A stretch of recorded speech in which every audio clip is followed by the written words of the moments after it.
Welcome to our deep dive into the future of lunar infrastructure. Are moon bases closer than we think? Let's explore the latest advancements and prototypes that are paving the way for a permanent human presence on the moon. We're on the cusp of a new era of lunar exploration, one that promises not just fleeting visits, but a sustained human presence on our celestial neighbor. Our journey begins with NASA's Artemis program, aiming to land the first woman and the next man on the moon by 2027. This isn't just a repeat of Apollo. Artemis is about sustainable lunar exploration, setting the stage for a permanent human presence on the moon. Think of it as establishing a lunar outpost, a stepping stone for further exploration into the cosmos. A cornerstone of the Artemis program is the Lunar Gateway, a space station in lunar orbit. Imagine an orbiting RV parked in space, allowing astronauts to dock and head down to the surface for extended missions. The Artemis program is focused on scientific discovery, resource utilization, and paving the way for future missions to Mars and beyond. The moon becomes a testing ground for technologies and strategies that will enable us to explore deeper into our solar system. We're talking about surviving in a harsh and unforgiving environment, from extreme temperatures to radiation exposure.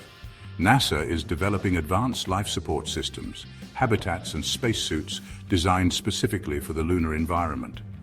The Artemis program is an ambitious undertaking, a testament to human ingenuity and our unquenchable thirst for exploration. It's a bold step towards a future where humanity has a permanent address in the cosmos. One of the biggest challenges of living on the moon is, well, the dust. Lunar dust is unlike anything on Earth. It's fine, abrasive, and electrostatically charged, clinging to everything and wreaking havoc on equipment. That's where the electrodynamic dust shield, or EDS, comes in. This ingenious technology uses a series of electrodes to create an electric field that repels the charged dust particles, keeping surfaces clean and operational. The EDS doesn't require any moving parts or consumables, making it a highly efficient and reliable solution for dust mitigation on the moon. The EDS has been successfully tested in simulated lunar environments, demonstrating its effectiveness in repelling dust.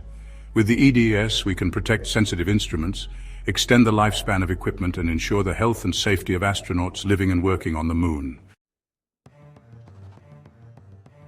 Why go through all this trouble to live on the moon? The moon holds a treasure trove of resources that could be vital for humanity's future. We're talking about water ice locked away in permanently shadowed craters, a potential source of drinking water, oxygen, and even rocket fuel. And then there's helium-3, a rare isotope abundant on the moon which could revolutionize energy production here on Earth. That's where in-situ resource utilization, or ISRU, comes in. ISRU is all about using the resources available on the moon to support human activities, reducing our reliance on costly and complex supply chains from Earth. NASA's Prime 1 mission, part of the Artemis program, aims to demonstrate key ISRU technologies. Using a specialized drill called Trident, Prime 1 will extract lunar regolith, the loose, unconsolidated material on the moon's surface. The information gathered by Prime 1 will be crucial in developing future ISRU systems and establishing a sustainable presence on the moon. So we've tackled the dust and figured out how to tap into lunar resources. But where will we live? Building permanent structures on the moon is no easy feat.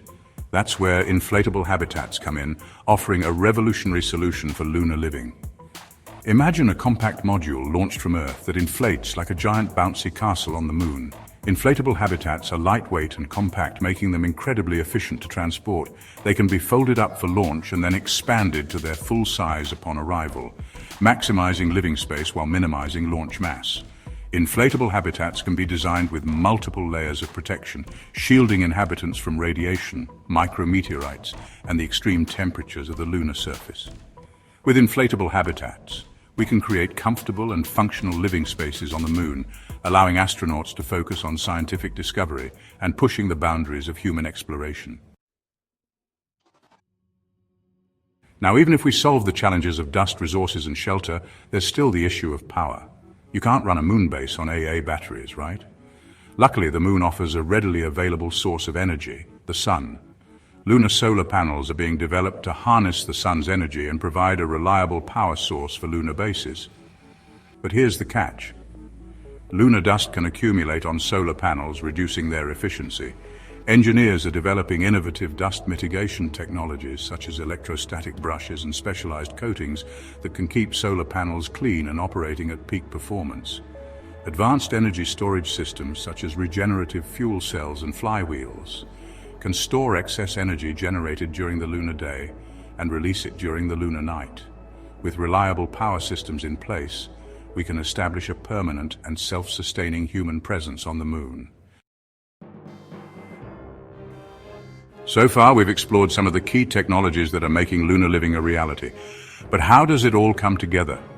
Let's take a closer look at the Artemis program's roadmap for establishing a permanent human presence on the moon. Artemis 2, slated for 2026, will be the first crewed mission to venture beyond Earth's orbit since Apollo 17.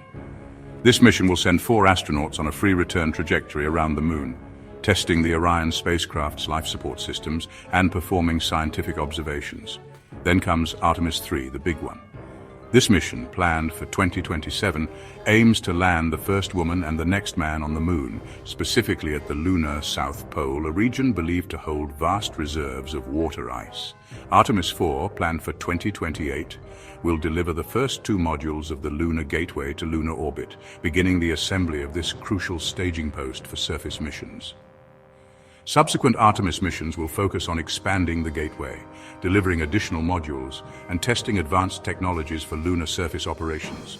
The culmination of the Artemis program will be the establishment of Artemis Base Camp, a permanent habitat on the lunar surface.